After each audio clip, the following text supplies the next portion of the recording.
ये आज हमारा बहुत ही फोकस्ड प्रोग्राम है। जैसे मैंने शुरू में कहा कि ये हमारे पॉलिसी मेकर्स के लिए इम्पोर्टेंट है, क्योंकि वो तो शायद इतनी जहमत ना करें टू डिग आउट के who is who in the cabinet. तो जरा ये आप जरा एनलाइटन कर दीजिए हमारे देखने वालों को, क्योंकि इससे फिर वो हमें समझ आएगी। फॉर एग्जांपल जैसे मार्को रूबियो जो है सेक्रेटरी ऑफ स्टेट के लिए उनका नाम है, माइक वॉल्ट्ज जो है national security adviser, Susie Wiles chief of staff, और Kristi Noem secretary of homeland security. इसके साथ टॉम होमन बॉर्डर जार, ये जो इनकी इमिग्रेशन पॉलिसी है अमेरिका की कि वो इलीगल इमिग्रेंट्स को निकालेंगे, तो he has a very important job to play. ये टॉम होमन जो है वो बॉर्डर जार के तौर पे, and of course Elon Musk is a very interesting name जो कि प्रपोज किया जा रहा है। So let's start it off. बताइए कि ये कौन लोग हैं, इनकी क्या सोच है, ये क्या करना चाहते हैं। Thank you very much. Again as a disclaimer मैं हमेशा कहता हूँ कि डॉक्टर मुनव्वर हुसैन जो है वो फॉरेन अफेयर्स पर और इंटरनेशनल अफेयर्स पे एक अथॉरिटी हैं। उनके सामने आप मुझे पहले दे देते हैं तो मुझे काफी मुश्किल पेश आती है। तो मेरे डिफिकल्ट है ये कॉम्बिनेशन बनाना, सर्विंग द मेन कोर्स और serving the sweet dish. First I don't know. I extend my humble regards to Dr. Munawwar Hussain.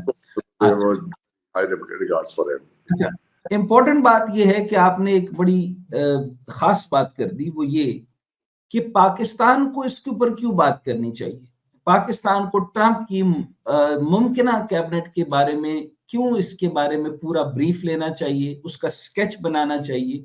क्या जरूरत है कि हम वजीर खारजा, मुशीर सलामती, border czar, chief of staff, मुमकिना वजीर खजाना, अक़वाम मुत्तहिदा के सफीर, डिप्टी चीफ ऑफ स्टाफ बराए पॉलिसी और माहौलियाती तहफ़्फ़ुज़ एजेंसी, जो कि बहुत हमसे रेलेवेंट इतना नहीं है लेकिन फिर भी इसको डिस्कस करना, और सेक्रेटरी होमलैंड सिक्योरिटी, इन सब को डिस्कस करना क्यों जरूरी है। अच्छा, इन सब में से सर मैं सब पर कुछ कुछ बात जरूर करूंगा, लेकिन पहले ये समझाना चाहता हूं आपके इंटरनेशनल रिलेशन के जो आने वाले स्टूडेंट्स हैं, एक तो मैं उनको एक पैगाम देना चाहता हूं कि पाकिस्तान के सहाफियों से बहुत दूर रहा करें, उनको सुनना भी बंद कर दें, और इसलिए सुनना बंद कर दें कि ये आप लोगों को गलत गाइड करते हैं। इंटरनेशनल अफेयर से इनका कोई ताल्लुक नहीं है, ये वो इमरान डाइजेस्ट से निकली भी वो कॉन्स्पिरेसी थ्योरीज बनाते हैं जिसका कहीं पूरी दुनिया के अंदर ख्वाबो ख्याल में भी बात नहीं होती। दूसरी, ये हमारे एजेंसीज के लिए बड़ा जरूरी है, चाहे ISI हो, IB हो, और खास तौर पे ISI के जो लोग हैं और जो खास तौर पे NDU में पढ़ रहे हैं, उनके लिए बड़ी इंपॉर्टेंट बात है कि सही IR को समझने की कोशिश करें। आप इस तरह से झटके से नहीं कह सकते कि यकदम ओबामा आ गया तो मुल्क के अंदर क्या तब्दीली आएगी और थर्ड वर्ल्ड कंट्रीज के अंदर क्या तब्दीली आएगी, और ट्रंप आ गया तो 360 डिग्री सारा कुछ तब्दील हो जाएगा या 180 डिग्री सब कुछ तब्दील हो जाएगा। ऐसा नहीं हुआ करता, ये ममालिक ऐसे नहीं होते। यानी जब मैं अर्ज करता हूं कि अब दुनिया में कई लोग जो है वो बहुत ज्यादा स्ट्रेट लाइन ले लेते हैं। फॉर एग्जाम्पल, अब ब्रिक्स बना है तो वो कहेंगे मल्टीलैटरलिज्म अचानक से मजबूत हो जाएगा और दुनिया के खित्ते के ऊपर चीन जो है वो सबसे यानी अव्वल नंबर पे सबसे बड़ी कुवत बन के उभर आएगा। इतनी जल्दी नहीं होगा, ग्रेजुअल प्रोसेस है। इसी तरीके से इस खित्ते के अंदर एक ब्लॉक बनना है, ग्रेजुअल प्रोसेस है। अमेरिका खित्ते में कहीं नजर नहीं आएगा, ग्रेजुअल प्रोसेस है। एक बड़ा हाथी है, उसको जो है वो गोल्डमैन सैच की तरह, मैं ये नहीं कह सकता कि 2025, गोल्डमैन सैच ने कहा था 2025 में अमेरिका खित्ते पे नजर नहीं आएगा, तो वो क्या आपको नजर आना बंद हो गया? जाएगा, लेकिन इतनी जल्दी नहीं जाएगा। क्या ओबामा जो हेजमनी की पॉलिसी थी, 3 चीजें, नेटो अमेरिका उसको हैंडल करता है, सारा अमेरिका जो पूरी दुनिया पे कब्जा और हेजमनी है और इंपीरियलिज्म है, और जो फाइनेंशियल इंपीरियलिज्म है वर्ल्ड बैंक और IMF के थ्रू, ये सारे के सारे मामलात के अंदर जो हेजमनी कायम है, क्या अमेरिका इसको छोड़ना चाहेगा? क्या एक्सटर्नल अफेयर्स में नेटो को छोड़ के ये यूरोप को छोड़ देगा? क्या वो हमारे जो थर्ड वर्ल्ड कंट्रीज को कंट्रोल करता है IMF और वर्ल्ड बैंक के थ्रू, वो क्या कंट्रोल करना छोड़ देगा? क्या उनकी जो वजारत खारजा है वो हमारे साथ क्या सलूक करेगी? अच्छा, अब जो है वो मैं आपके सामने एक रिजल्ट पेश करता हूं विद डॉक्टर मुनव्वर की इजाजत से। मैं सबसे पहले सेक्रेटरी ऑफ स्टेट, वजीर खारजा जिनको हम कहते हैं secretary of state, mark Rovio, उनके बारे में एक तारुफ पेश करता हूं। और इसको मैं कहूंगा कि सब लोग जो है वो गौर से समझ लें, क्योंकि इसके ऊपर आपका जो है वो डिजाइन होनी है कि आपके साथ आने वाले वक्त में क्या होने वाली है, क्या हो सकती है। अगर आपने इसका स्केच ना बनाया तो फिर आपके लिए प्रॉब्लम होगा। और फिर मैं आपको बताऊं कि पाकिस्तान के सहाफियों को सुनना छोड़ दें और एनडीयू के अंदर भी मुअज़्ज़ज़ किस्म के आला कैलिबर जैसे डॉक्टर मुनव्वर हुसैन है, उन लोगों से जो है वो आईएसआई के लोगों को पढ़वाएं, ताकि उनको पता हो कि हमारी स्ट्रेटेजिक लोकेशंस क्या हैं, हमें किस तरह काम करना है। अच्छा, अब जो है वो मार्क रोबियो जो मैंने एक्सट्रैक्शन अब तक की है, इस पे मेरे तकरीबन 3 दिन लग गए हैं, जो मैं आपके सामने अर्ज कर रहा हूं। ये सर, ये जो सदर डोनाल्ड ट्रंप ने फ्लोरिडा के सेनेटर मार्क रोबियो जो अमेरिका के वजीर खारजा जो है मुकर्रर करने का इंदिया दिया है, अभी इंदिया है, दैट्स नॉट कंफर्म, बट इसके अंदर ट्विस्ट है, लाना ये किसी और को चाहते हैं लेकिन मार्क रोबियो को लाना पड़ा है। इसका मतलब है कि लास्ट मिनट चेंज है। हाँ, लास्ट मिनट चेंज का मतलब ये है कि डायरेक्टली ये ट्रंप नहीं चाहते होंगे, इसका मतलब है एस्टैब्लिशमेंट इज देयर। अच्छा, फ्लोरिडा से ताल्लुक रखने वाले रिपब्लिकन सेनेटर मार्क रोबियो 2011 से सेनेट के रुकन है। उन्होंने 2015 में बतौर सदारती उम्मीदवार और इंतखाबात में हिस्सा लिया था और प्राइमरी इंतखाबात के दौरान कई रियासतों में कामयाबी हासिल की थी। ताहम 2016 में वो इंतखाबी दौर से बाहर हो गए थे और वो इस बार मुंतखब हुए। अच्छा, 2016 से गैप आ गया, अब इस बार वो मुंतखब हुए।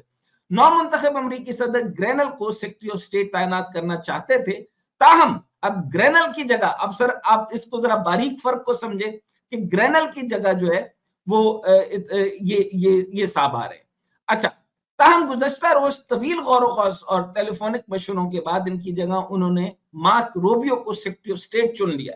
अच्छा, इसका इंपैक्ट पाकिस्तान, इंडिया, चाइना पे बहुत बड़ा असर आना है, बहुत बड़ा असर। यानी ये मार्को रोबियो का मतलब चाइना के साथ कंप्लीट डिसएंगेजमेंट नजर आती है। I am so sorry about that, लेकिन मेरा जो फलसफा था कि उसके आने से कुछ मामले सेटल होंगे। ये डिसएंगेजमेंट है या ज्यादा एग्रेसिव पॉलिसी आएगी चाइना के हवाले से, जो वो सर वो डिसएंगेजमेंट किस तरह से आएगी वो मैं बताऊंगा ना, जब उसके ऊपर टैरिफ ही 65%, 75%, 85% टैरिफ रखेंगे तो मैं उसके साथ घटा बिजनेस करूंगा।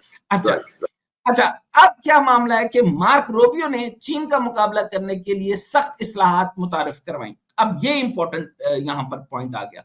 सेनेट की इंटेलिजेंस कमेटी के जरिए उन्होंने कानून साजी मुतारिफ कराई, जिसके तहत चीनी टेक्नोलॉजी का इस्तेमाल करते हुए तैयार की जाने वाले इलेक्ट्रिक गाड़ियों की बैटरियों के टैक्स में इजाफा किया गया, जबकि टिकटॉक पर बीजिंग के असर रसूख को बहुत कम कर दिया गया। सर अब आपने ये बात समझ ली सर।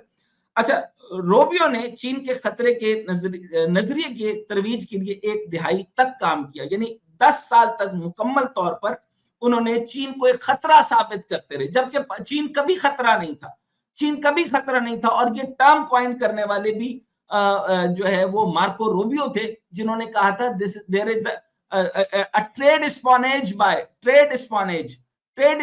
Bye China. अच्छा, मार्क रोबियो पर चीनी हुकूमत ने 2020 में 5 दीगर अमरीकी सेनेटर के हमरा पाबंदी आयद की थी और 27 जुलाई 2024 को अमरीकी सेनेट में मार्क रोबियो ने पाकिस्तान और चीन मुखालिफ bill US India defence cooperation India act पेश किया। इस बिल में बीजिंग के बढ़ते हुए असर रसूख से निपटने और इस्लामाबाद की जानिब से मुबैना खतरात से निपटने के लिए इंडिया की मदद करने की तजवीज दी गई। अच्छा, ये आप अंदाजा करें, ये बहुत इंपॉर्टेंट बात में अर्ज करती है। With apology to doctor Munawwar Hussain sahab, मैं उनका टाइम बहुत खा जाता हूं, लेकिन ये बात करना मुनासिब थी। अच्छा, अब ये बिल बड़ा इंपॉर्टेंट था, जिसमें इस्लामाबाद की जानिब से मुबैना खतरात से निपटने के लिए इंडिया की मदद करने की तजवीज दी गई थी। सर, इन्होंने इस्लामाबाद को एंगेज किया और कहा कि इंडिया की मदद करो अगेंस्ट चाइना। सो अब ये बहुत बहुत ही इंपॉर्टेंट बात है। अच्छा, मुजवजा US India defence cooperation India act में नई दिल्ली को टेक्नोलॉजी की मुंतकिली की हमायत की गई। इस बिल में अमरीकी इंतजामिया पर जोर दिया गया कि इंडिया के साथ अमेरिका के इत्तेहादी जापान, इसराइल, जनूबी कोरिया और नेटो के रुकन ममालिक की तरह बर्ताव किया जाए। अच्छा जी, यहां आपको ये समझ आ गया। और नेटो बिल में अमरीकी इंतजामिया से कहा गया कि वो पाकिस्तान की जानिब से इंडिया के खिलाफ दहशतगर्दी और प्रॉक्सी ग्रुप समेत जारहाना ताकत के इस्तेमाल के हवाले से कांग्रेस को रिपोर्ट करें। पाकिस्तान की जानिब से इंडिया के खिलाफ, पाकिस्तान की जानिब से इंडिया के खिलाफ दहशतगर्दी और प्रॉक्सी ग्रुप्स में समेत जारहाना ताकत के इस्तेमाल के हवाले से कांग्रेस को रिपोर्ट करें। इसका मतलब यह है कि ये हो सकता है कि पाकिस्तान एक दफा इस खित्ते के अंदर जो मैं कहता था इंपॉर्टेंट हो सकता है, फिर अमेरिका हमारी तरफ खिंचा चला है, क्योंकि उसको इन एनी केस वो हमें चाइना से भी दूर करना चाहता है, इंडिया के साथ कहीं मिलाना चाहता है, कहीं दूर करना चाहता है, और हमें कहीं ना कहीं वो इंटरलिंक नहीं होने देना चाहता, क्योंकि खित्ते में we are the most vulnerable. Am I right? अच्छा, अगली बात, बिल में ये तजवीज किया गया कि अगर पाकिस्तान ने इंडिया के खिलाफ दहशतगर्दी की सरपरस्ती की तो इसके लिए सिक्योरिटी इमदाद को रोक दिया जाएगा। बिल में तजवीज किया गया कि अगर पाकिस्तान ने इंडिया के खिलाफ दहशतगर्दी की सरपरस्ती की तो इसके लिए सिक्योरिटी इमदाद को रोक दिया जाएगा। बिल में कहा गया कि चीन के असर रसूख का मुकाबला करने के लिए अमेरिका और इंडिया की शराकत दारी बहुत जरूरी है। Sir, should I repeat my words? नहीं, आप कंटिन्यू करें। मेरे दिमाग में अमेरिका इंडिया की शराकत दारी बहुत जरूरी है, और बिल में नई दिल्ली के साथ वाशिंगटन के स्ट्रेटेजिक सफारती, इक्तिसादी और फौजी ताल्लुकात में इजाफे की तजवीज पेश की गई। अब इसका टोटल कंक्लूसिव जो मैं इनके मार्क रोबियो के बारे में अर्ज कर रहा हूं, क्योंकि जो गुफ्तगू मैंने अब तक कर दी है ये आपके पॉलिसी साजों के पास जानी चाहिए, क्योंकि डॉक्टर मुनव्वर इस पर जब बात करेंगे वो मजीद उसके ऊपर एक हदफ बन जाएगा।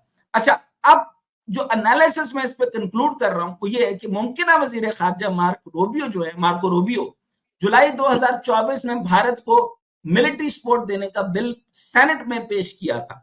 कहा था कि पाकिस्तान और चीन के खिलाफ भारत की फौजी मदद की जाए, पाकिस्तान पर दहशतगर्दी स्पॉन्सर करने का इल्जाम लगाए, पाकिस्तान पर दहशतगर्दी स्पॉन्सर करने का इल्जाम लगाए। बुनियादी तौर पर चीन मुखालिफ है, यानी मार्को पोलो बुनियादी तौर पर चीन मुखालिफ है, चाहे वो पाकिस्तान मुखालिफ हो चाहे वो इंडिया मुखालिफ हो। अब उसमें रीजन में वो किस तरह खेल रहे हैं आपके साथ।